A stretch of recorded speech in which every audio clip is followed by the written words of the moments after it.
Hey friends, if you wish to remove Groove Music from your Windows 11 computer, then please watch this video.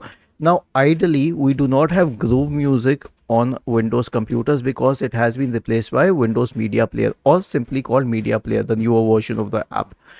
Even if you search for it in Microsoft Store, which I will show you promptly, like I'll search for Groove here,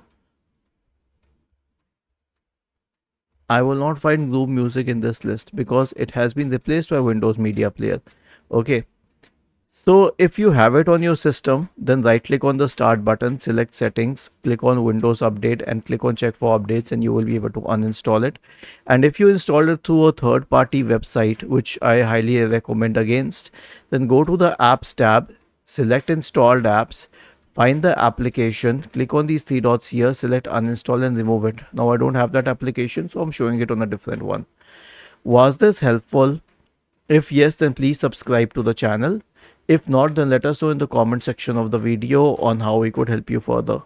Thank you for watching this video and have a nice day.